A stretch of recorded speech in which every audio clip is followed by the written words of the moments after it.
ሬድዮ ኤረና ናጻ ድምፂ ኤርትራውያን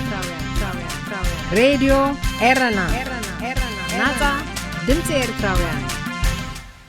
እዞስ ሰላምታና ተቀበሉ ኣብ ዝተፈላለዩ ኩርናዓት ዓለም ኮይንኩም ንመደባት ሬድዮ ኤረና እትከታተሉ ዝኸበርኩም ሰማዕትና ናይሎም ረቡዕ 1 ሐምለ 2020 ፈነወ ሬድዮ ኤረና ከመትሩ ብዜና ይጀምር ፈለማ አርእስታቱ ኣሜሪካ ክልተ ኤርትራውያን ኣሕዋት ቆልዑን ሓትነኦምን ምስኦም ብዝነብር ዘመድ ተቐቲሎም ኢትዮጵያ ሓወልቲ ምኒልክ ክፈርስ ኣለዎ ዝብል መርገፂ ከም ፀንሖ ዝንገረሉ ህቡብ ድምፃዊ ድሕሪ ምቕታሉ ኣብ ዝተጓሃረ ናዕቢ ሓያሎ ሰባት ተቐቲሎም ኣብ ካርቱም ግዳያት ናዕቢ ፍትሒ ክረኽቡ ዝፅውዕ ሰላማዊ ሰልፊ ተኻይዱ ኣብ ዝቐረባ መዓልታት ንፖለቲካን ቁጠባን ሱዳን ዝጸልዉ ሓያሎ ውሳኔታት ክስዕቡ ምዃኖም ቀዳማይ ሚኒስትር ዓብደላ ሓምዶቕ ኣገንዚቡ ሬድዮ ኤረና ናጻ ድምፂ ኤርትራውያን ሬድዮ ኤረና ናጻ ድምፂ ኤርትራውያን ዕለታዊ ዜና ኣብ ኣሜሪካ ግዛት ኣሪዞና ኣብ እትርከብ ከተማ ፊኒክስ ንኽልተ ኤርትራውያን ቆልዑን ሓትነኦምን ብኻራ ዝቐተለ ኤርትራዊ ንባዕሉ እውን ተወጊኡ ኣብ ሕማቕ ኩነታት ስለ ዝርከብ ጠንቂ ቅትለት ክፍለጥ ከም ዘይከኣለ ፖሊስ ኣፍሊጡ እቲ ወዲ 28 ዓመት ምዃኑ ዝተገልጸ ኤርትራዊ ብሰንበት 28 ሰነ ናይ ንኮ ኣዲኦም ኣስቤዛ ንምሽማት ድሕሪ ምውፃኣ ንጓል 9 ዓመት ኣርሴማ ምስ ወዲ 7 ዓመት ማዕድን ሓዋን ዳናይት ዝተባህለት ጓል 18 ዓመት ሓትነኦምን እዩ ብኻራ ቀቲልዎም ንገዛ ርእሱ እውን ብኻራ ደጋጊሙ ስለ ዝወግኦ ፖሊስ ናብቲ ብሓባር ዝነብሩሉ ገዛ ክበፅሕ እንከሎ ሃለዋቱ ኣጥፊኡ ረኺብዎ ኣፈኛ ፖሊስ ከተማ ፊኒክስ ሰርጌንቲ ቶሚ ቶምሶን ኣብ ዝሃቦ መብርሂ እቲ ቀታሊ ምዃኑ ዝተጠርጠረ ወዲ 28 ዓመት መንእሰይ ናይ ቀረባ ዘመድ ናይቶም ዝቐተሎም ክኸውን ከም ዝኽእል ገሊጹ ይኹን እምበር ንሱ እውን ንባዕሉ ብኸቢድ ተወጊኡ ሃለዋቱ ጥፊኡ ስለ ዘሎ ተወሳኺ ሓበሬታ ንምርካብ ከም ዘይከኣሉ ጠቒሱ ፖሊስ ኣቐዲሙ ቅትለት ክፍጸም ምዃኑ ዝእንፍት ናይ ቴሌፎን ጻውዒት ተቐቢልዮ ቅትለት ናብ ዝተፈጸመሉ መንበሪ ገዛ ኣብ ዝበፅሕሉ ሬሳ ናይ 3 ሰብን ሃለዋቱ ዘጥፍአ ጡርጡርን ረኺቦ ጠንቂ ቅትለት ኣብ ስድራ ዘጋጠመ ባእሲ ክኸውን ከም ዝኽእል ግምታት ይወሃቦ እንተኾነ ፖሊስ ነቲ ኩነታት ምፅራይ ከም ዝርከብ ብምምልካት ነዞም ስድራን ዝነብርዎ ኩነታትን ዝፈልጡ መሰኻክር ብምስጢር ሓበሬታ ክልግሱ ሓቲቱሎ ኣብ ኢትዮጵያ ኣብ ዝሓለፈ 2 ዓመታት ሓድሽ መንግስቲ ናብ ስልጣን ይምጻእ እምበር ጸጥታን ድሕነትን ተሃገር ሙሉእ ብሙሉእ ከውሕስ ኣይከኣለን ዝሓለፈ ዓመት ጠቕላላ ሓለቓ ስታፍ ሰራዊት ሃገር ጀነራል ሰዓረ መኮነን ዝርከቦም ብውሕዱ 4 ሰበ ስልጣን መንግስቲ ተቐቲሎም እዮም ሓድሽ መንግስቲ ናብ ስልጣን ካብ ዝመጽእ ዛጊት ብደረጃ ክልልን ፌደራልን ናይ ዝተቐንጸሉ ሰበ ስልጣን ብዝሒ ልዕሊ 10 ከም ዝበጽሐ ጸብጻባት የመልክቱ ኣብዚ ሳልስቲ ድማ ብቋንቋ ኦሮሞ ደርፍን ካልእ ስነ ጥበብን ዘፍሪ ሃጫሉ ሁንዴሳ ዝተባህለ መንእሰይ ኣብ ከተማ ኣዲስ ኣበባ ተቐቲሉ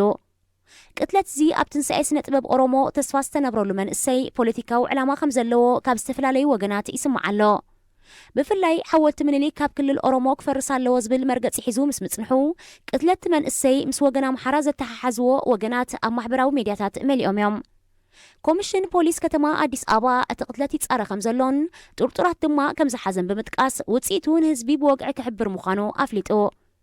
ቀዳማይ ሚኒስትር ኢትዮጵያ ኣብይ ኣሕመድ ብወገኑ ነቲ ቅትለት ብምኹናን ንስድራ ቤቱ መቕርቡን ፈተውቱን ጽንዓት ይሃብኩም ኢሉ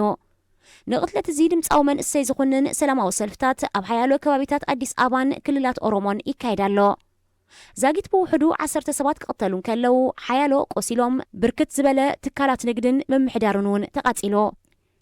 ጸጸኒሑ ናይ ብሔር ግጭታት ኣብ ዝነትጋ ዘሎ ኢትዮጵያ ቅትለት እዚ ተወላዲ ኦሮሞ ዝኾነ ስነ ጥበባዊ ተወሳኺ ምትፍናን ከይፈጥር የሻቕል ኣብ ሱዳን ስርዓት ኣልበሽር ንምእላይን ድሕሪኡ ናብ ስልጣን ንዝደየበ ወተሃደራዊ ሓይሊ ንምቋም ኣብ ዝተኻየደ ህዝባዊ ናዕቢ ዝተቐትሉ ዜጋታት ፍትሒ ክረኽቡ ዝጽውዕ ሰላማዊ ሰልፊ ተኻይዱ እቲ ትማሊ ሰሉስ 30 ሰነ ኣብ ከተማ ካርቱም ዝተኻየደ ሰላማዊ ሰልፊ ህዝቢ ነቲ ብጉልባብ ኮሮና ዝተኣወጀ ሰዓታት እቶእቶ ብምጥሓስዩ ኣካይድዎ ፖሊስ ሰልፈኛታት ንምብታን ዘንብዕ ጋዝን ናይ ፕላስቲክ ጠያይትን ከም ዝተኮሱ እኳ እንተተሓበረ ኣብ ሰብ ዝበፅሐ ጉድኣት ዛጊት ኣይተሓበረን ቀዳማይ ሚኒስትር ዓብደላ ሓምዶቕ ህዝቢ ለውጢ ዝጠለበ ሰልፊ ምካየዱ ጥራይ ዘይኮነ ንዝተኻየደ ለውጢ ናይ ምክትታል ሕጋዊ መሰልን ስልጣንን ከም ዘለዎ ብምእማን ነቲ ጉዳይ ይከታተልዎ ከም ዘለው ኣረጋጊጹ ሰራዊትን ሲቪልን ብልፍንቲ ዝቆምዎ ናይ መሰጋገር መድረኽ ቀሊል ከም ዘይኮነ ብምጥቃስ ከበድቲ ብድሆታት ይገጥሞም ምህላው እውን ኣዘኻኺሩ እንተኾነ እቲ ከበድቲ ብድሆታት ዝበሎ ኣይዘርዘረን እቲ ቀዳማይ ሚኒስትር ኣብ ዝቐረባ መዓልታት ንፖለቲካን ቁጠባን ሱዳን ዝጸልዉ ሓያሎ ውሳኔታት ከስዕብ ምዃኑ ኣገንዚቡ ሱዳን ድሕሪ ዝሓለፈ ዓመት ዝተኻየደ ሰላማዊ ሰልፍታትን ህዝባዊ ናዕብን እዚ ትማሊ ሶኒ ዝተኻየደ እቲ ዝኸበደዩ ዝኸበርኩም ሰማዕትና ዜና ኣብ ዝተፈጺሙሎ هذه إذاعة إرنا. هنا إذاعة إرنا الدولية. داغماي سلامتنا تقبلوا كبرات سمعتنا كابز قصيلو زقرب مدب بعوت أرغاي زدالو أفريقيا أبسو موزيك خون سنة مكتال هذه إذاعة إرنا. هنا إذاعة إرنا الدولية. ኢትዮጵያን ግብፅን ብሰንኪ ፈለግኒል ናብ ኩናት ከኣትዋ ይኽእላዶ ሎሚ መዓልቲ ባሕቲ ወርሒ ሓምለዩ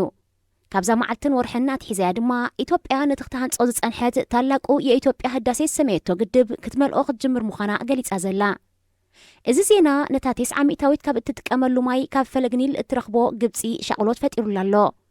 ነዚ ኣብ ግምት ብምእታዊ እምበኣር ኣብዚ እዋን እዚ ኢትዮጵያን ግብፅን ብሰንኪ ማይ ፈለግኒል ናብ ኩናት ከኣትዋ ይኽእላዶ ዝብል ሕቶ ብዝተፈላለዩ ማዕከናት ዜና ብዝተፈላለዩ ጋዜጠኛታት ተንተንቲ ፖለቲካን ከምኡውን ክኢላታት ስነ ከባብን ማይን ሕቶ ዝለዓል ዘሎ ክልቲአን ሃገራት ናብ ኩናት የምርሓን ኣየምርሓን መልሱ ዘገሚልካ ምስ ግዜ ዝረኣዩ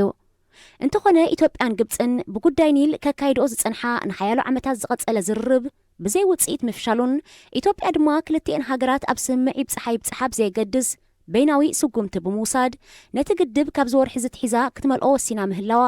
ዝፀንሐ ዘይምቅዳው ናብ ግጭት ከየምርሕ ተሰጊኡ ዘሎ ቅድሚ ኣብቲ ዘሎ ስግኣት ምእታውና ጉዳይ ኒል ንምፍታሕ ዝተወስደ ፃዕርታት ምስ ንዕዘብ ፈለግ ኒል ንዓሰርታት ዓመታት መዛረቢ ጉዳይ ኢትዮጵያ ግብፅን ሱዳንን ኮይኑ ፀኒሑ ኣብ 2011 ግብፂ ብምልዓል ዓረብ ስፕሪንግ ኣብ ናይ ገዛእ ርእሳ ነውፂ ኣብ ዝነበረትሉ ኢትዮጵያ ግድብ ከም እትሰርሕ ብምእዋጅ ቀዳማይ ሚኒስተር ነበር መለስ ዜናዊ እምነ መሰረት ኣንቢሮ ግብፂ ኣብቲ እዋን ተቃውሞኣ ካብ ምግላፅ ሓሊፋ ክትገብሮ ትኽእል ኣይነበራን መስርሑ ስለ ዘይተረፎ ሕጂ ኣብ ዝሓለፈ 6 ዋርሕ ግን ሱዳን ሓዊስካ ክልቲአን ሃገራት እቲ ግድብ ንኹሉ ብዘይጎድእ ናይ ግዜ ምቓን ብኸመይ ኣገባብ ይመላእ ብዝብል ዝርርብ ጀሚረን ወርሐን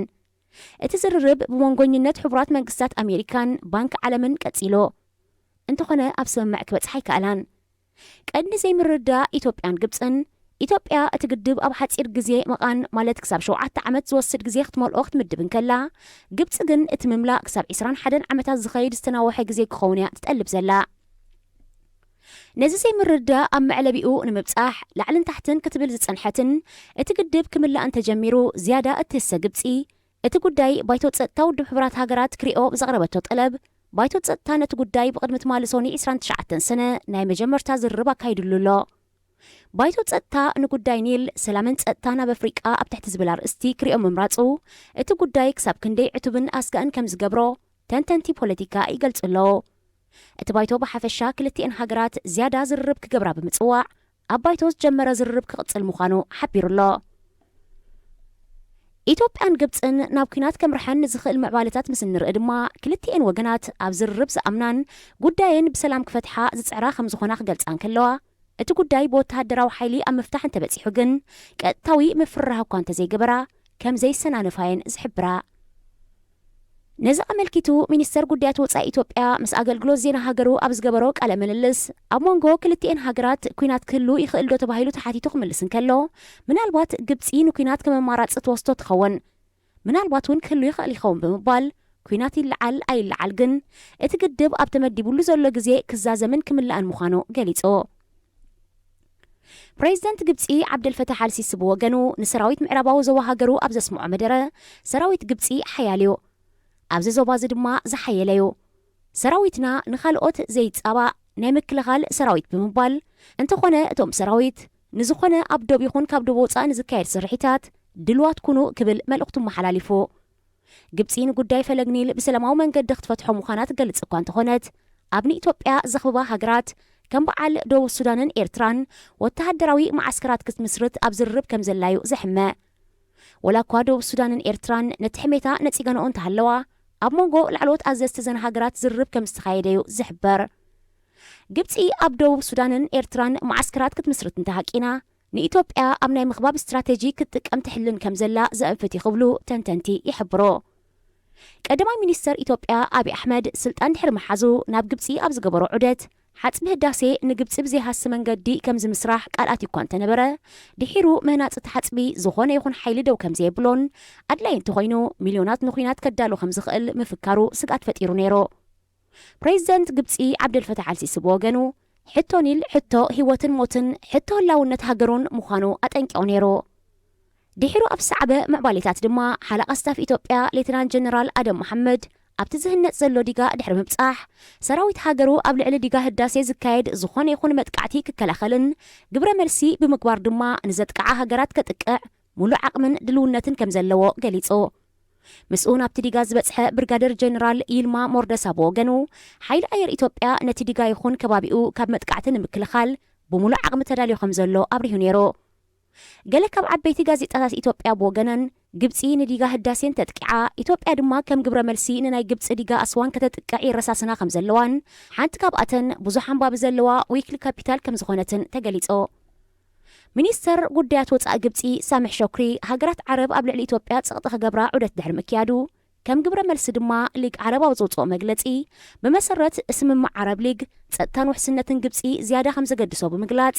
ኣብ ጎኒ ተኣባሉ ዝኾነት ሃገር ደው ከም ዝብል ብምሕባር ኢትዮጵያ ትወስዶ በይናዊ ስጉምቲ ኮኒኑ ነይሩ። ብኡንብኡ ኢትዮጵያ እቲ በቲ ሊግ ዝተዋህበ መግለፂ ኣብ ክውንነት ዘይተመርኮሰ ዕውር ደገፍ ክትብል ነፂጋቶያ። ኣባል ዓረብ ሊግ ዝኾነት ሱዳን ብወገና ንውሳኔት ሊግ ብምምጻግ ንገዛእ ርእሳ ካብኡ ርሒቓ። ፈለግ ኒል መሳሓቢ ጉዳይ ኢትዮጵያን ግብፅን መፈከሪ ንኹናትን ካብ ዝኸውን 10 ዓመታት ኣቕፂሩሎ። ኣብ 1978 መራሒ ኢትዮጵያ ነበር መንግስቱ ሃይለማርያም ኣብ ኒል ግድብ ክሰርሕ ከም ዝኾነ ድሕሪ ምግላጹ ናይ ሽዑ መራሒ ግብፂ ዝነበረ አንዋር ሳዳት ብፅምኢ ክንመውት ኣይንፅበን ኢና ኣብ ኢትዮጵያ ኸይድና ክንመውት ኢና ኢሉ ነይሩ። ቀዳማይ ሚኒስተር ነበር መለስ ዜናዊ ብወገኑ ኣብ 2010 ብዛዕባ ካብ ግብፂ ክመፅእ ዝኽእል መጥቃዕቲ ተሓቲቱ ኣብ ዝሃቦ መልሲ ግብፅን ኢትዮጵያ ክትጥቅዓ ወይ ክትወራ ትህቅን ኣይመስለንን እንተ ጌራቶ ግን ከም ዘይትዕወት ትፈልጥ እያ። ምክንያቱ ንኢትዮጵያ ክወሩ ዝመፁ ኩሎም ተሓምሽሾም ከም እተመልሱ ካብ ታሪክ ክትመሃር ትኽእል እያ ኢሉ ነይሩ። ኢትዮጵያን ግብፅን ብመሬት ዘይረኸባ ብምዃነን ከካይድኦ ዝኽእላ ኩናት ናብ ጎረባብቲ ሃገራት ብምኻዱ ክኸውን እዚ ድማ ንዞባ ሰሜናዊ ምብራቕ ኣፍሪቃ ኣብ ኩናት ሓድሕድ ክሸምም ዝኽእልን ሓደገኛን ብምዃኑ ክትግበር ዘለዎ ተኽእሎ ኣዝዩ ምህሙን እዩ። እተን ሃገራት ነፈርቲ ኣላዓዒለን ግድባት ኣስዋንን ተሃድሶን ከጥቅዓን ተፈቲነን እውን ብፍላይ ማይ መሊኡ ዘሎ ኣስዋን ክወርዶ ዝኽእል ዕልቕልቕን ዕንወትን ከቢድ ብምዃኑ ዘለዎ ኣማራፂ ጉዳይን ብሰላማዊ መንገዲ ምፍታሕ እዩ። ባይቶ ፀጥታ ውድብ ሕቡራት ሃገራት እውን ሕድገታት ገይረን ጉዳይን ክፈትሓ ፀቕጢ ክገብረለን ትፅቢት ኣሎ። ብዛዕባ ክህሉ ዝኽእል ኩናት ከበልዓልና ወተሃደራዊ ዓቕሚ ክልቲአን ሃገራት ምስ ነወዳድሮ ዓመታዊ ወተሃደራዊ ባጀት ግብፂ 11.2 ቢልዮን ዶላር ክኸውን እንከሎ ናይ ኢትዮጵያ 350 ሚልዮን ዶላር እዩ። ግብፂ 1054 ነፈርትን 215 ካብኣተን ተዋጋእቲ ጀት ዝተረፋ ድማ ናይ ፅዕነትን ልምምድን ክኾና እንከለዋ ኢትዮጵያ 86 ነፈርቲ 24 ካብኣተን ተዋጋእቲ ጀት ኣለዋ። ግብፂ ዕቑር ሰራዊት ሓዊስካ 920,000 ሰራዊት 4,000 ታንክታት ልዕሊ 3,000 ከቢድ ብረት 2 ነፈርቲ ዝፅዕና ዝርከብዎን 320 መራኸብ ኩናት ኢትዮጵያ 162,000 ሰራዊት 400 ታንክታት 650 ከቢድ ብረት ይውንና። ኢትዮጵያ ንማይ ኒል ንመመንጨዊ ኤሌክትሪክ ክትጥቀመሉ ክትብል እንከላ ሓያሎ በቲ ማይ ዝናበሩ ገባር ግብፃውያን ድማ ካብ ጎረሮና ተኾሊፉ ዝምንጩ ማይ ካብ ህይወትና ስለዘይዓቢ ነዚ ደው ንምባል ሃገርና ኣድላይ ዘበለ ስጉምቲ ክትወስድ ኣለዋ ይብሎ። ኣቐዲሙ መንግስቲ ግብፂ ብዝገበሮ ፃውዒት መሰረት ኣብ ዋሽንተን ዲሲ ዝርርብ ፈለግ ኒል ግብፂ ኢትዮጵያን ሱዳንን ተኻይዱ ነይሩ። እተን ሃገራት ብሰንኪ ፈለግ ኒል ኣብ ግጭት ኪኣትዋ እንተተሰማምዐን ኣምሳያ ናይቲ ዝገበርኦ ስምምዕ ኣሜሪካ ናይ ፀጥታ ውሕስነት ክትበን ምዃና ተገሊጹ። ገለ ካብቲ ኣብ ስምምዕ ክበፅሓሉ ተቐራሪበን ዝነበራ ነጥብታት ኢትዮጵያ ነቲ 71 ሚእታዊ ተሃኒፁ ዘሎ ሓፅቢ ህዳሴ ክትመልኦ ከም እትጅምር ኢትዮጵያ ነቲ ሓፅቢ እናመልአት ዓመታዊ 4 ቢልዮን ኩቢክ ሜትር ማይ ናብ ሱዳንን ግብፅን ክዛሪ ክትገድፎ ዝብል ነይሩ። እንተኾነ ኢትዮጵያ ነዚ ጠለብ ከተማልእ እንተኮይና ነቲ ሓፅቢ ክትመልኦ ልዕሊ 20 ዓመት ክወስደላ ከም ዝኽእል ኣብ ግምት ብምእታው ካብቲ ዝርርብ ስሒባ كم تقدموا استدقس إثيوبيا نتي 4.8 بليون دولار كوت تثبيت تغيرلو زلو حسب هداسي اب 7 عامات كتملؤها تدلي إذا كن ناب جبس الزارماي أزي خقرلو بمخانو جبسي أي تقبلونا نمملا حسب هداسي زوسد نايجزي مقان اب حرشاتات متاحت جبسي زوردو عنوات أزي عبترالو نابنت حسب هداسي اب 10 عامات كم زملا انت تغيرو ناب متاحت جبسي زورد ماي ب 1400 خقرلو بمخانو أستات 1800 ناي حرشا مريت كسايو كمت إثيوبيا تدليو اب 7 عامات انت مليو 3300 حرشا كسن كلو اب 5 عامات انت مليو دما 500 حرشا كسايو إذا زخونلو مخنيات إثيوبيا اب حصير اوان كتمرون تفتينا زياده ماي كتعقتيا اب سنه وحمس زخون جن انامل زياده ماي كزاريك تقدف بمخانا بزح قدات اي وردنيو أبز مسرح بفلاي كاب كتما كايرو تحيزو كساب مأكلاي بحر الزرقاح سلو سكرنعاوي دلتانيل أزيو كسا خمزخونا 261 كيلومتر شفن دلتانيل أستات 4 مليون هزب زحاق وفن أستات فرق إمهر تحرشا قبسي زي شفن بمخانو الشقال غير والله بعين حقن سبقاو نتن كران كلو كلتين هاقرات نتماي كتكمالو ملو مسل اللوان حانتي إن تخالق كي هاسيت كتكمالون تخوينا دما كلتين هاقرات حدقتات كقبراخ كددين إثيوبيا بوغنا أستات 300 كاب هزبا بتحت من نوابروز الساقب مخانو اتي أب كرسا زفر ماي كتكملون بمصنع وحرشا هزبا خطعنقللون مدبالوا اتزعبي بروجكت هاقرقن بديقا هداسي هيدرو إلكتريك بمتكال 6.45 جيجاوات حيل إلكتريك بمنشاو نهزبا أخل حيل إلكتريك زرقيحا أب متساقي ناب قروا بتهاقرات سودان دوب سودان كينان إيرتران كالوتن تسعات كتشي تعلميو اتي بروجكت ماين هيدرو إلكتريك انت تعاويتو اب أفريقيا اتزعبي اب عالم دما شوعي كخونيو قبت بوغنا اب شحن 907 اب فلقنيل أسوان زتبهلا قدب كم زهانتساتن نممنش اوي حيل إلكتريك كم بتتكاملون إفلات قدب تالاكو إثيوبيا هداسي شمو كم زملكتو نمبر بار حداسي إثيوبيا علي مزهنت زلو خوينو اب زبا بينشانغول كابدوب سودان 15 كيلومتر ريحو يسرح زلو اتقدب اب شحن 950 ببيت صحفة أقلقلوت لمعات حبرات منكسات أمريكا تتصنعو توديو كان تنبرا اب تهاجر نعمتها زقصله زي من الرقاقن اب مود اتخبت صحي كالن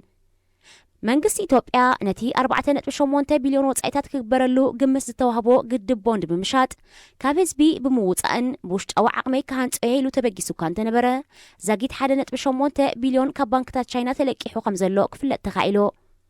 منقست قبصن سودانن بمنقدي قزاي الزنبرت بريطانيا اب 1959 ناتقاقما نيل زملكت وعل كتمنين اب توعل قبصي 55.5 سودان دما 18.5 بليون كوبيك متر ماي كتقما تسمامي عنيران انتو خنا إثيوبيا اب تسمع بزي مستافا نتسمع فلوط ايتوبونيا 650 كيلومتر زقومتو 11 هاجرا زسنطقن 300 مليون أحزاب بقطታ ዝጥቀምሉ ፈለግኒል ኣብ ዓለም እቲ ዝነውሐው ሓዚዩ ጻዕዳ ኒል ካብ ቀላይ ቪክቶሪያ ክብገስን ከሎ ንሃገራት ዲሞክራሲያዊት ሪፐብሊክ ኮንጎ ኡጋንዳ ታንዛኒያ ሩዋንዳ ደቡብ ሱዳንን ይስንጥቕ ሰማያዊ ኒል ማለት ኣባይ ድማ ካብ ጎቦታት ሰሜን ኢትዮጵያ ተበጊሱ ናብ ሱዳን ይኣቱ ክልቲኡ ፈለጋት ኣብ ካርቱም ሱዳን ተራኺቡ ብግብጽ ቢሉ ናብ ማእከላይ ባሕሪ ይፈስስ ካብ ኢትዮጵያ ዝብገስ ኒል ንሕርሻ ምቹእ ዝኾነ ልሙዕ ሓመድ ባሕጊጉ ዝኸይድ ብምዃኑ ሕብሩ ሓመዳዊዮ ኒል ኣብ ግብፂ ብማእከል ምድረ በዳ ሰንጢቑ ዝሓልፍ ብምዃኑ ኣብቲ ሃገር ጥራይ 95 ሚእታዊት ካብ 98.5 ሚልዮን ኣብ ከባቢ ኒል ይቕመጡ እቲ ሃገር ልዕሊ 1 ሚልዮን ትርቢዒት ኪሎ ሜትር ስፍሓት እኳ እንተለዋ ብሳተላይት ካብ ሰማይ ክትረአን ከላ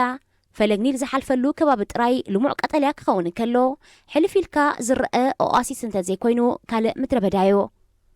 ፈለግ ኒል ንግብፂ ንኣሽሓት ዓመታት ምንጭ ሕርሻ ዝስተ ማይን መጓዓዝያን ክኸውን ከሎ ፈርዖናት ከም ኣምላኽ የምልኽዎ ነይሮም ፒራሚዳቶምን ስልጣኔኦምን ድማ ብመንገዱ ሃኒፆሞ ኢትዮጵያ ብወገና ካብ ከርሳ ዝብገስ ክነሱ ዛጊት ከይተጠቀመትሉ እያ ጸኒሓ እቲ ዝገርም ካብ ዓበይቲ ኣፍላጋት ፈለግ ኒል ጥራዩ ካብ ደቡብ ናብ ሰሜን ዝውሕዝ هذه إذاعة إرنا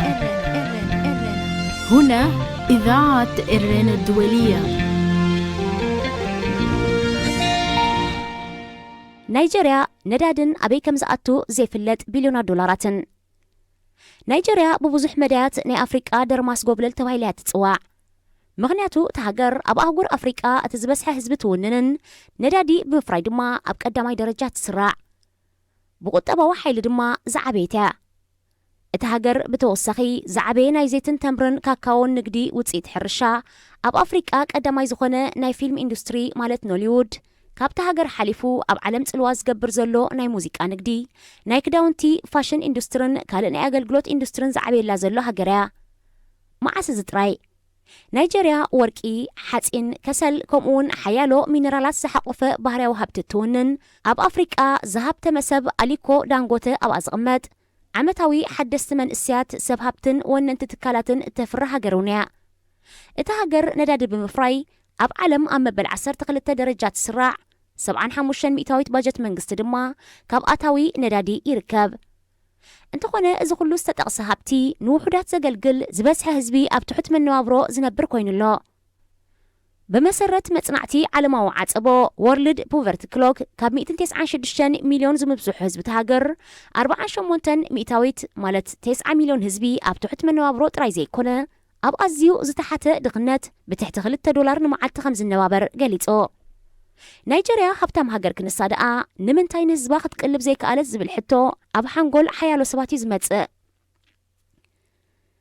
ሓደ ካብ ቀንዲ ሽግር መንግስቲ ናይጀርያ 75 ሚእታዊት ባጀቱ ካብ ኣታዊ ነዳዲ ዝጥቀም ብምዃኑ እዩ እዚ ድማ ዋጋ ነዳዲ ክጎድል እንከሎ መንግስቲ ሃገር ናብ ቁጠባዊ ዝሕታለ ስለ ዝሽመም ዕቑር ሃብቲ ስለ ዘይቐምጥ ካብኡ ንምውፃእ ይኸብዶ እቲ ካልእ ድማ ኣብቲ ሃገር ግቡእ ምሕደራ ነዳዲ ብዘይምህላው እዩ ዋላ እውን ዋጋ ነዳዲ ክባብ ዝብለሉ ግዜ ኣታዊታት ነዳዲ ናብ መግቢ ተቐይሩ ናብ ከስዕ ህዝቢ ዘይበጽሕን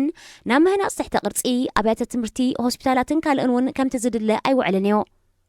ነዚ ኣመልኪቱ መንግስቲ ዝህቦ ምኽንያት ድማ ንደሞዝ ሰራሕተኛታት ከፊለዮ ካብ እዋን ቁጠባዊ ድስካለ ዝተለቃሕኩ ዕዳ ከፊለሉን ካልእን ዝብል ምኽንያት እዩ ዝህበሎ እንተኾነ እቲ ሓቂ ካልእ እዩ ወርልድ ፖቨርቲ ክሎክ ነዳድን ናይ መሸጣ ኣታዊኡ ቢልዮናት ዶላራትን ኣበይ ኣቱ ብዝብል ኣብ ዝገበሮ መጽናዕቲ ብኸምዚ ዝስዕብ ይገልጾ መብዛሕትኡ ነዳዲ ናይጀርያ ኣብ ማያት ኒጀር ደልታ ይዝርከብ ኣብቲ ደልታ ኣዝዩ ውሑድ ዕደና ነዳዲ ብናይ ውሽጢ ሃገር ኩባንያታት ክካይድ እንከሎ እቲ ዝዓበየ ዕደና ብኬምሸል ዝኣመሰላ ዓበይቲ ዓለም ለኻውያን ኩባንያታት እዩ ዝካየድ ንኣብነት ኩባንያ ነዳዲ ሼል 40 ሚእታዊት ዕደና ነዳዲ ናይጀርያ የካየድ እንተኾነ እቲ ሃገር ንመፋረይ ነዳዲ ሪፋይነር ዝኸውን ትሕተ ቅርፂ ዘይትውንን ብምዃና እተን ኩባንያታት ዘይተጻረየ ነዳዲ ብቐጥታ ናብ ካልኦት ሃገራት ይሸጥኦ ናይጀርያ ተገምጢላ ቢልዮናት ዶላራት ብምኽፋል ዝተጻረየ ነዳዲ ካብተን ሃገራት ትገዝእ ናይጀርያ ብተወሳኺ ሃገራዊ ኮርፖሬሽን ነዳዲ ኣለዋ እዚ ኮርፖሬሽን ኣብ መንጎ ናይጀርያን ዓደንቲ ኩባንያታትን ዝግበር ውዕላት ዝኣቱ ኣብ ውሽጢ እቲ ሃገር ዝግበር መሸጣታት ዝቆጻጸር ሓፈሻዊ ኦዲት ዝገብር ባዕሉ ተጻዋታይ ባዕሉ ዳኛ ብምዃኑ ብዝተፈጥረ ብልሽውና ቢልዮናት ዶላራት ኣበይ ከም ዝኣተወ ኣይፍለጥን እዩ ኣብ 2016 ጥራይ እቲ ኮርፖሬሽን ብዝገበሮ ብልሽውና 16 ቢልዮን ዶላር ናብ ካሳ መንግስቲ ክኣቱ ዝነበሮ ገንዘብ ጠፊኡ ተባሂሉ ተመሓላሊፉ ኣብ ማዕከናት ዜና ሃገር 20 ቢልዮን ዶላር ጠፊኡ 30 ቢልዮን ዶላር ጠፊኡ ዝብል ዜና ካብ ግዜ ናብ ግዜ ከም ዝስማዕ ድማ ተገሊጹ ሃገራዊ ኮርፖሬሽን ነዳዲ ናይጀርያ ብተወሳኺ ኣብ ልዕሊ ዕደና ዝገብራ ኩባንያታት ጥቡቕ ናይ ምቁፅጻር መስርሕ ስለ ዘየካይድ እተን ኩባንያታት ናይ ዝዓደንኦ ብዝሒ በርሚል ኣትሒተን ጸብጻብ ክህብኦን ከለዋ በቲ ዝሃብኦ ቁፅሪ ትሑት ቀረፅ የኽፍለን በዚ ምኽንያት ድማ ካልእ ቢልዮናት ዶላራት ናይ ህዝቢ ገንዘብ ከይተኣከበ ይባኽን ኣብ ናይጀርያ ብተወሳኺ ስርቂ ነዳዲ ኣሎ ኣብ ኒጀር ደልታ 10 ታማኢት ዘይሕጋውያን ንኣሽቱ ናይ ገበነኛታት ጉጅለታት ዘይሕጋው ዕደና ነዳዲ ከካይዳን ከለዋ ሓያሉ ድማ ሻምብቆታት ነዳዲ ብምቕዳድ ኣልሒኾም ነዳዲ ከም ዝሰርቁ ክፍለጥ ተኻኢሉ ብኸምዚ ኣገባብ ኣብ መጀመርታ 2019 ጥራሕ 22 ሚልዮን በርሚል ተሰሪቑ ኣብ ጸሊም ዕዳጋ ተሸይጡ እቶም ገበነኛታት ጉጅለታት እቲ ዝሰረቕዎ ነዳዲ ኣብ ማእከል ኣትላንቲካዊ ውቅያኖስ ንዝጽበይኦም ዓበይቲ መራኽብ ብሕሱር ዋጋ ክሸጥዎን ከለዉ እቶም ሰብ መራኽብ ድማ ናብ ሃገራት ምዕራብ ኣፍሪቃ ላቲን ኣሜሪካን ኤውሮጳን ክሳብ ርሑቕ ኤስያ ብዘይሕጋዊ ኣገባብ የሰጋግርዎን ይሸጥዎን ብኸምዚ ኣቐዲሙ ዝተጠቕሰ ኣገባብን ኣብቲ ሃገር ዘሎ ብልሽውናን ጉዕዚ ምሕደራን ገንዘብ ህዝቢ ናብ ጥቕሚ ህዝብን ምምዕባል ትሕተ ቅርፅን ክውዕል ኣይጸንሐን ኣብዚ ሕጂ እዋን ኣብ ልዕሊ መንግስቲ ናይጀርያ ብዝግበር ዘሎ ፀቕጢ ሓድሽ ኣገባብ ምሕደራ ነዳዲ ከም ዘተኣታቱ ተመባፂዑሎ 14.4 ቢልዮን ዶላር ብምውናን ኣብ ኣፍሪቃ ኣብ ቀዳማይ ደረጃ ኣብ ዓለም ድማ ኣብ መበል 162 ደረጃ ዝስራዕ ናይጀራዊ ኦሊኮ ዳንጎተ ብወገኑ ኣብ ሃገሩ ብዓይነቱ ናይ መጀመርታ ዝኾነ መፋረይ ነዳዲ ሪፋይነሪ ሃንጽ ከም ዘሎ ክፍለጥ እንከሎ እዚ ድማ ነዳዲ ኣብ ውሽጢ ሃገር ተጻሪዩ ንኽሸየጥን ዝያዳ መክሰብ ንኽርከቦን ክሕግዝ እዩ። إذاعة إرن الدولية صوت أريتري مستقل. راديو إيرنا ناصع دمص إرتراويان. ተወሳኺ ዜና ካብ ምድረ በዳ ሰሃራ ዝተበገሰ ድሮና ንኣትላንቲክ ውቅያኖስ ሰጊሩ ልዕሊ 8,000 ኪሎ ሜትር ተጓዒዙ ኣብ ደሴታት ካሪብያንን ማእከላይ ኣሜሪካን ከም ዝተረኣየ ማዕከናት ዜና ሓቢረን። እቲ ድሮና ኣብ ምድረ በዳ ሰሃራ ብዝተረኣየ ሓያልን ድርቁን ንፋስ ተላዒሉ ናብ ሰማይ ዝዓረገ ከም ዝኾነን ድሕሪ ገለ መዓልታት ናብ ሰማያት ፖርቶሪኮ፣ ኩባ፣ ጓዳሉፔ፣ ሜክሲኮን ክፍለ ሃገር ፍሎሪዳ ሕቡራት መንግስታት ኣሜሪካን ከም ዝተረኣየ ተገሊጹ። ድሮና ካብ ሰሃራ ተበጊሱ ናብ ኣሜሪካ ክበጽሕ ልሙድ ተርእዮ እኳ እንተኾነ እዚ ናይ ሎም ቅነ ግን ኣብ ውሽጢ ዝሓለፈ 25 ዓመታት ዝበስሐን ሰፊሕ ዝርጋሐ ሸፈነን ከም ዝኾነ ካብ ሳተላይት ዝተረኽበ ስእሊ ኣነጺሩ። እቲ ድሮና ናይ ክሊማ ለውጢ ብምግባር ናይ ሄሪካን ወቕቲ እቲ ከባቢ ክህድእ እኳ ተስፋ እንተተገብረሉ ኣብ ጥዕና ሰባት ግን ጸገም ከምጽእ ከም ዝኽእል ተሓቢሩ። ድሮና ሰሃራ ኣብ ሰማያት ሃገራት ኤውሮጳውን ሳሕቲ ይርአዩ። ናይጀርያዊ ስነ ጥበባዊ ቡሩና ቦይ ኣብ ሕቡራት መንግስታት ኣሜሪካ ዝተዓደለ ሽልማት በት ተዓዋታይ ኮይኑ ንሱ ካብ ኣሜሪካ ወፃኢ ዝበለጸ ጸሊም ሙዚቀኛ ተባሂሉ ነቲ ብናይ ጸለምቲ ስነ ጥበበኛታት ዝዳሎ ሽልማት ተዓዊቱ። ዘያምን ጸሓፊ ናይ ደርፊ ግጥምን ዝኾነ ቡሩና ቦይ ቅዲ ሙዚቃ ኣፍሮቢት ዝጻወት ኮይኑ ሙዚቅኡ ካብ ናይጀርያን ኣፍሪቃን ሓሊፉ ኣብ መላእ ዓለም ተፈታውነት ዝረክብ ዘሎ ህቡብ ስነ ጥበባዊ እዩ። ቡሩና ቦይ ካብ ህብብቲ ሞዴሊስት ናኦሚ ካምፕቤል ሽልማት ድሕሪ ምቕባሉ ኣብ ዘስምዖ መደረ ጸለምቲ ኣፍሪቃውያን ኣሜሪካውያን ኣብ ሕቡራት መንግስታት ኣሜሪካ ዘሎ ዓሌታዊ ድልዎ ክእለ እንተኾይኑ ናይ ኣፍሪቃ ኩነታት ክመሓየሽ ኣለዎ ብምባል ኣፍሪቃውያን ኣሜሪካውያን ናብ ኣፍሪቃ ብምኻድ ንዕቤት ተኣህጉር ክሰርሑን ኣብ ኣኽቕመጡን ጸዊዑ። هذه إذاعة إرنا. هنا إذاعة إرن الدولية.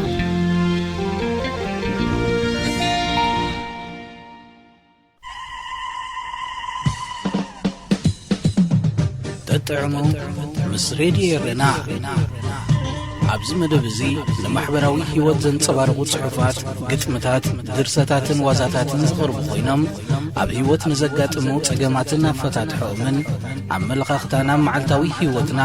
ተዘክሮታት ንእስነትን ካልእ ንኣጠማምታና ውልቃዊ ህይወትና እናንጸባረቐ ዘዘናግዕን ምኽርታት ዝልግስን መደብ እዩ። ተጥዕሙ ምስ ሬድዮ ኤረና። سلام كمي تقنيو فتوح تغاتل تمدب تطعم سريديرنا زيتو الربع زغربلكم مدبكم مدب تطعميو نلمون كم تلمود نعخم يخوب نيزبن لا يتحس تدالينا أب مدب ساعتنا ترغبنا لنا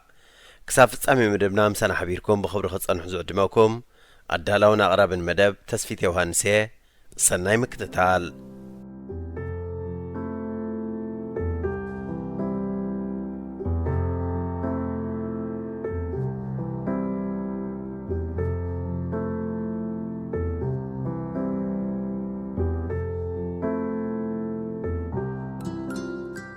دبدابي فقري بأيمر إنجاي تخسنني دي عالمي نعمك على البي كل محلمت هاتيك فتسأمو زي مني فطرو كان تخونكو حنساب مسقاشكو خمل لسني زي حقو سلو زحية لولدنا فقط سخونة حلمنت هاليجن أتتقديحو زي وداء كما يوكيانو الزاريو حلمي خيا حلالي شح جزي كواف قرنت هالونا ننت نبرنان جزي زخعبتهم السنخلات هيوات مسحية لنا أبس أوي كاننا معريخان دهاي زي ترخبولو أشحت مايلات استراحة مع كبو مدري مسمررن إن حد رهز مررنا فقط كنبر تجديدنا لنا حلالي حجون أبزب زي بأخي جهنب كوين نزلو من بروس الدتي فقرين حالتين يخون تمنيتي بلقليخي كوكود للكيام محساب دقيقة وانتخون كيدا حلف حدا راخي مبرس الدادسي زي فتنا فتنو زبلي بقناتي له ትርጉም ስደት ብማዕዶም ዓዲኻ ወይ እውን ብማዕዳን ካልእን ክፍለጥ ወይ ክግታእ ዝከኣል ነይሩ እንተዝኸውን ቀዳማይ ኣነ ምተሰደድኩን። ግን እንታይ ገበር ዝብሉኻ ወይ ዝግበረሎም ወይ ከዓ ከም ዝበልዎ ነታ ኸምናት ብዘይፍለጥ ዝናፍቓ ሰረት ህላወይ ዝኾነት ቤተይን ሓመዳሊ ሒሰ ዝዓኸኽኩ ዓደይ ክብረይን ፈፂለ ብዘይፈታወይ ክወፅእ እንከለኹ ንዓኹን ማዕርያ ክሳብ ክንድዚ ክርሕቐኪ ማእስ ሓሲበዮ እምበር ስደት ስዲ መስጣ ዓድና ስጋቦ ኢለ ሓላለይ ሕጂውን እንተኾነ እታ መናድቕ ልበይ በሲዓ ኣብ ከብሒ ውሻጣ ልበይ ብዘይ ተጸባኢት ንግስቲ ልበይ ዝተሸመት ንግስቲ ህያብ ፈጣሪ ፍቕሪ ይኽንዓይ ግን ሓላለይ ሎሚ ቅነ እንድዒ ኣይ ከም ቀደሙን ምቅዳዊ ኣብየን ኣሎ ሓንሳብሲ ወረ ጽባሕ ክሳብ ግባእተ መሬት ኣብ ዲቕ ዝበለ ውሽጣዊ ሞጎት ነዊተ ያደልዲለየ ይቁረን ካብኡ ኣይሕለፍ ጥራዩ ዘብል ነገሩ መጻኢና ክሓስብ እንከለኹ ንውሓት ዝባኽን ዘሎ ጊዜ ፈጢርዎ ዘሎ ጋግ ኣብ መንጎና ክስዕቦ ዝኽእል ሳዕብየን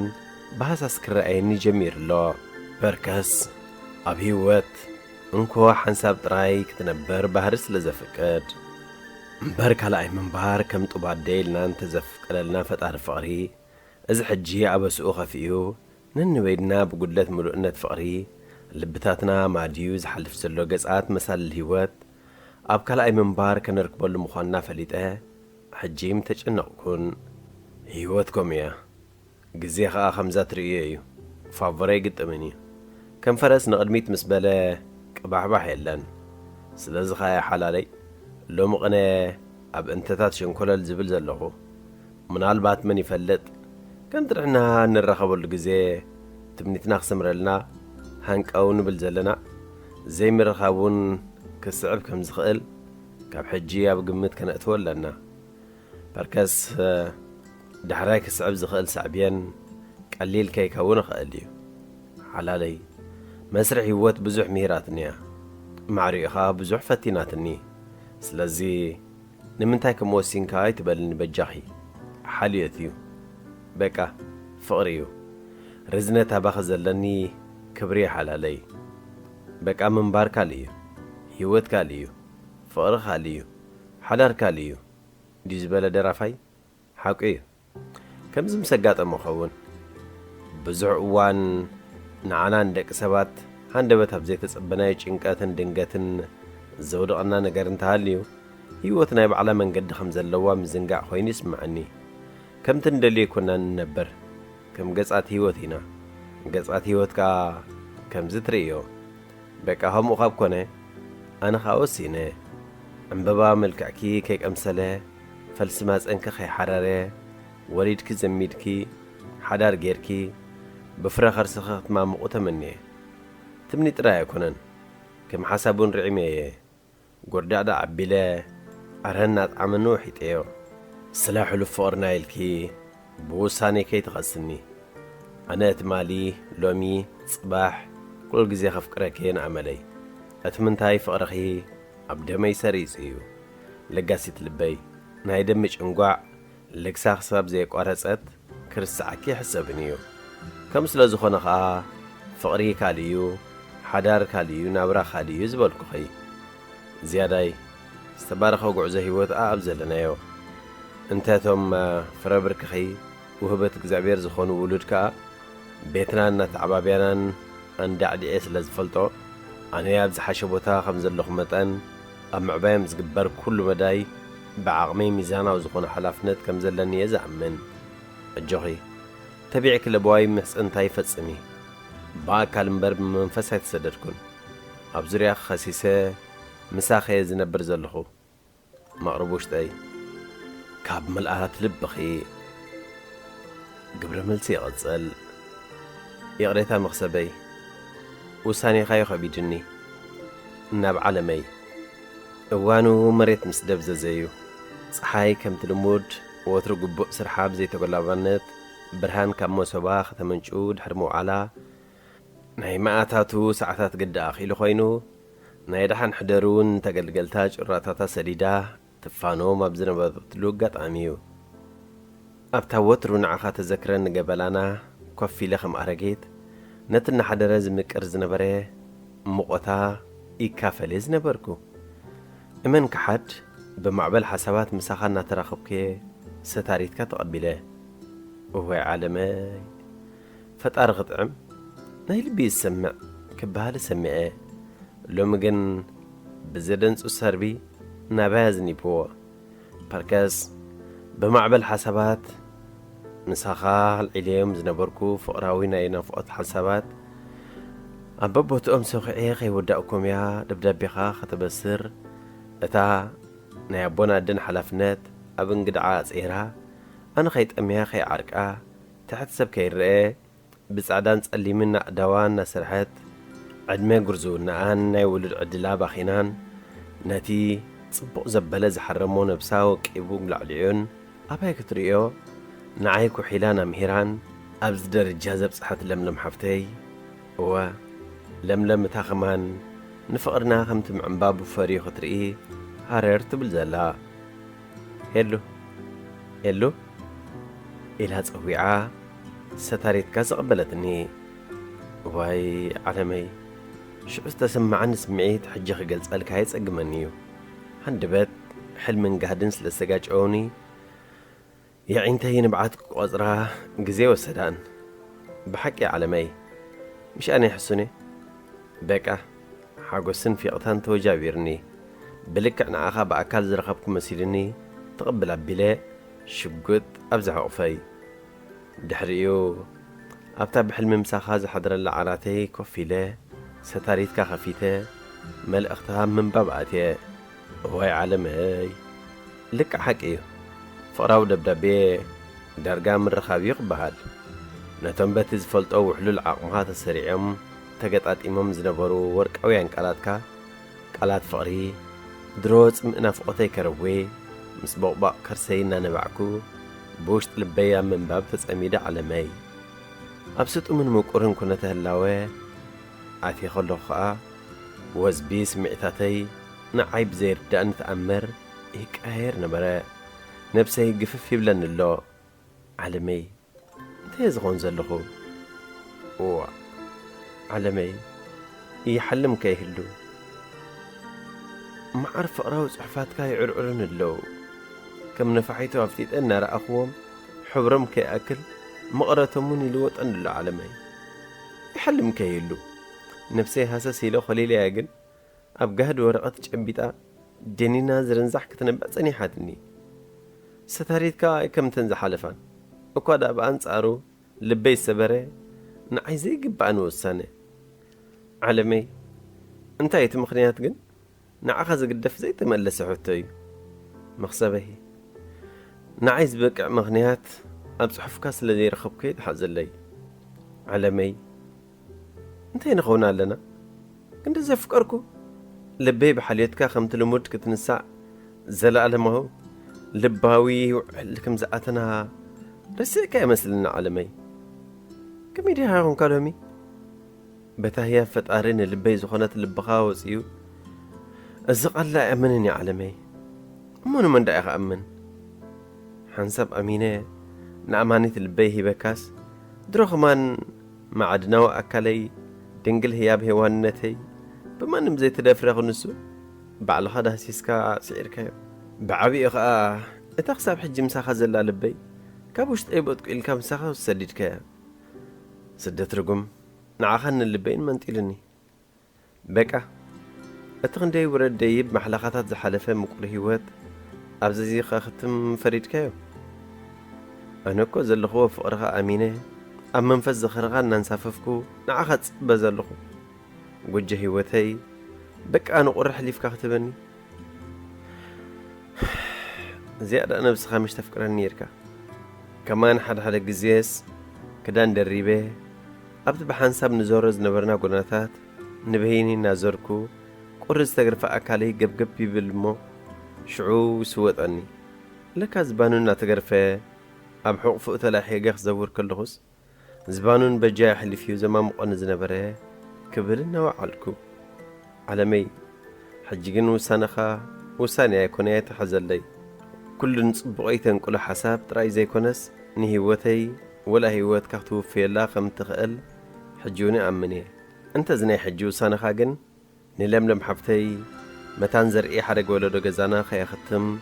كنوع سانيو كتقبل يعوني لي حسب على نعيقن فقري حديدة هيوتي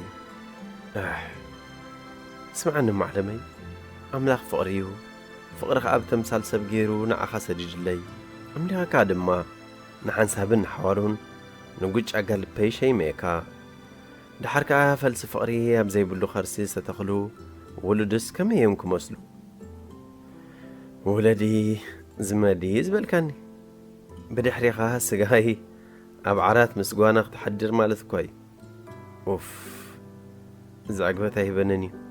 أمنون لني خا كي تردع كان متفرد كان خوين يسمعني له بحثونا تسمعني قريري على مي أبسأنكم من بار نسلا فقري خي ولدكو خي نبرك زيكونكو بعبايا هيوتك حلفو سين اللوغو سنفو سانا خي تبلن حدرخ على مي ستاريث كازي قبرو تيبلان بقبق مل أختياته بصح انتو بساني خاقن نعيك أتاليو سلازخونه أنا ونكو سنت قصيبة اللخو أما ونكو خلت نقرات غرقيرة عالمي وساني خا انبيتا لملم حفتي زي كم زي ركب نقيرك هاي قالاتن إمامن نايتاخن دبوين عدين تبجيا زسللتني تخلم دربدا لملم حفتي بيوتن كلخو نخبر عقمي بلين أتحن تفتحي لزي حسبكوا بكا سأنا عقمي كاب كلتهم هداميا جو عالمي هيوتا سنفات كخسم ما عيدليني بكا فتاري زمن سدتك يا حسرتك حدراجن نتا مخنيات دنجتي زي فلت لوح وصعتي لملم حبتي أبرئس زغت منانا أنا خا بتراي أسر ولدي زي أبتاس مواما مقصف راجزانا نبينا يقد فالخمو كسب سدتك ختيمو بأكل مسيخات تسألنا نعم بتليفون كي تقاد فايل بوكا سناين حرقوس قد زي بلولمس هيوات وقعزة من باريق بارلكا لقات لبي تشاو صحافي عمر إنجاي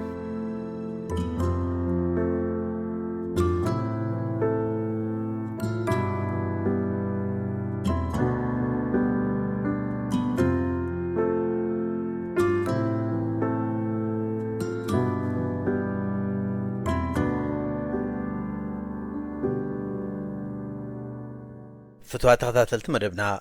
بزقرمنا لكم تحسوا عاجبكم تزانيكم كتكونوا تسفنا قبرنا نايلم تحسنا أبزازي من لنا أب مدبنا زلكم رأيتو يخون نغفيتا ويوون كقربالكم تلليوات صحفات مزلو بترمون دادراشانا نابريدي إرنا @gmail.com وي ريدي إرنا @yahoo.com لكم لأخلنا كبتحنا يو بتوسخونا فيسبوك تسفيت يوهانس بموبال أب نايمل اختصاص انك تقد فليكم تخقلو كزغاخركم دالي بسترف هبز مسربوع أبت مساسال ساعتين بستفليت حسن كسب نراقب تطعمو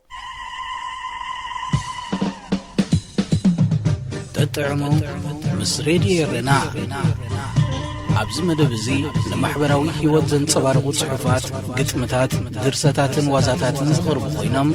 اب هيوت نزقاطمو صقماتنا فتاتحو من عملخختانا معلتاوي هيوتنا تذكروتات نسنتن كالي ناطمامتانا بولقاوي هيوتنا نانصبارقه ززناقعن مخرطات زلقسن مدبيو تطعمو مس راديو رنا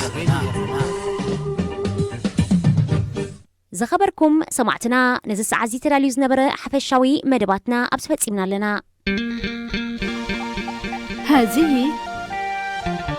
إذاعة إرنا هنا إذاعة إرنا الدولية